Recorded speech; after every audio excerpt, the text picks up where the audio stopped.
Hey guys, in this video we're going over how my wife had over $50,000 in student loan debt. We had little idea how to even pay it off until we came up with a strategy to actually do it.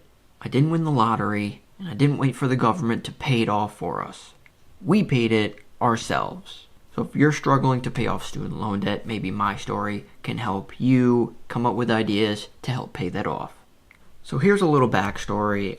5 years ago, it was during COVID.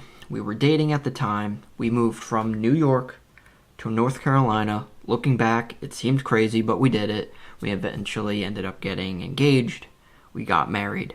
And then we tried to start figuring out our finances together. It was very challenging. I had my finances set up. I was, finance industry. I kind of knew I didn't have debt. I was able to invest. So getting on the same page was a challenge and it was stressful, but we did it. So I want to go through a step-by-step process of the big things that we ended up doing to help pay this debt off. Number one is investments. Luckily, early on in my life, I was able to get involved with finance and investing and learned how that worked. So I was able to put some money years and years ago into stocks and everything like that. Eventually grew to a fairly sizable position. So if you're able to start early in your life, then you could actually use that when you get older, like for situations like this.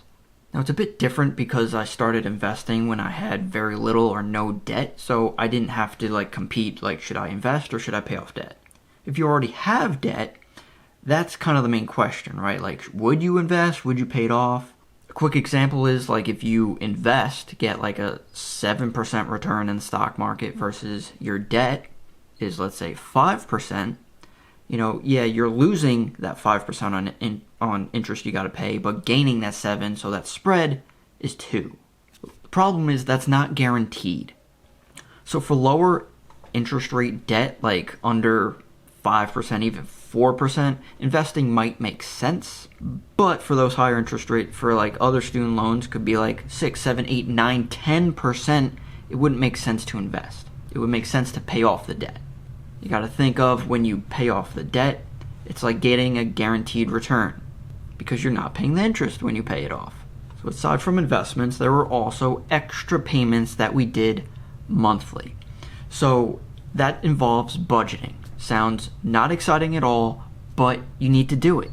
And you shouldn't think oh, I hope I have a little extra at the end of every month so I could put it toward the debt. No, you have to factor in the extra payment into it, forcing yourself to pay it. For example, if you have a student loan payment $200, in your budget you shouldn't put that you have student loan payments of $200. You should put $300, for example, giving you that $100 extra payment every single month. It's in your budget and it just happens automatically. It's a Warren Buffett strategy. You shouldn't save what's left over from spending. You should spend what's left over from saving. Number 3 is looking at the bulk money that you get. So for example, if you get paid every 2 weeks from a job, there are some months that you get 3 paychecks.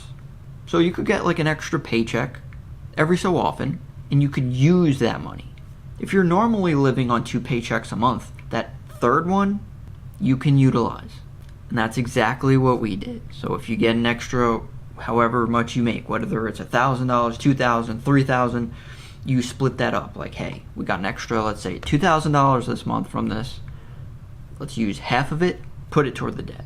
Maybe a quarter of it, put toward savings, and then the rest, whatever. Similar to this extra paycheck every so often is also for taxes or even bonuses if you get bonuses.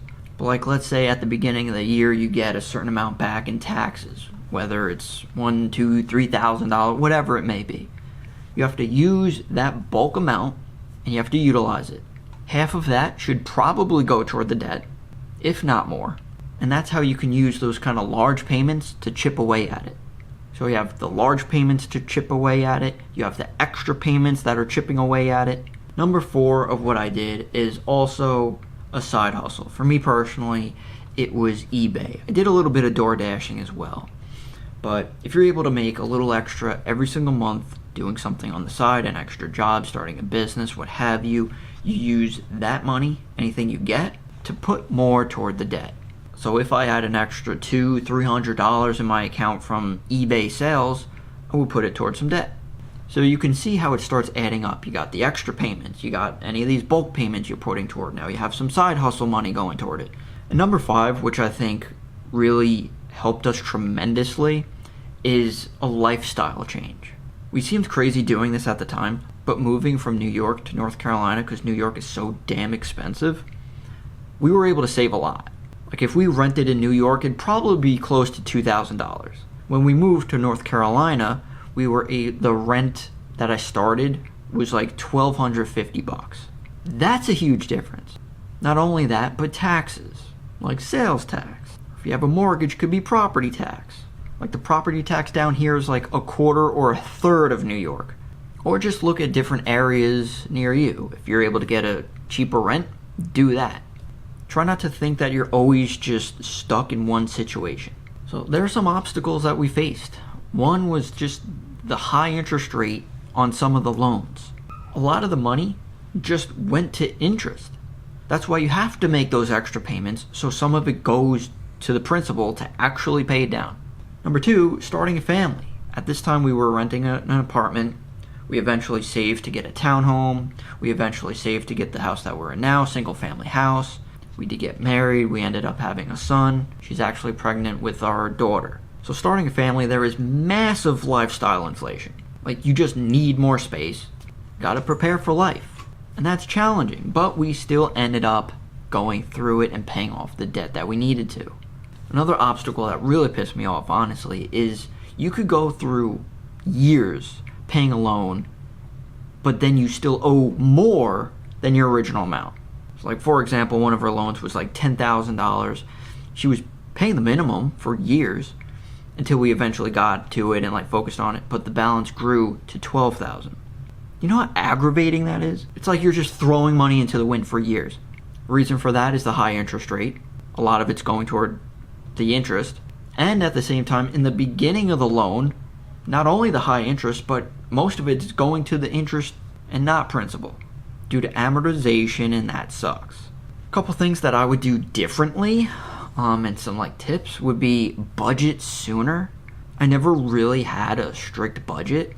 I was just always a saver, but as you grow into having more expenses and starting a family, you don't really know where your money is. So when you have a budget, you have a set plan, you have extra payments going toward it. I wish I did that sooner. Another thing I wish I did differently is invest earlier, especially when you're younger. If you don't have student loans yet, just invest and grow your money. I wish I did that much more. Turned out pretty well, but I could have done better. And how to stay motivated, I would say, is what helped me at least, is when I looked at the payments.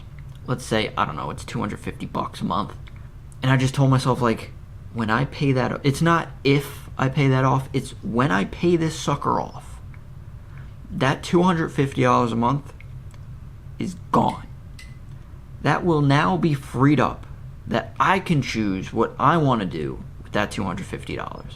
That motivated me to get that money free again. And she wasn't in this situation, but you could also try to refinance if you have a super high interest rate, and if you worked on your credit, you could try to drop your rate, and that could help you save on payments.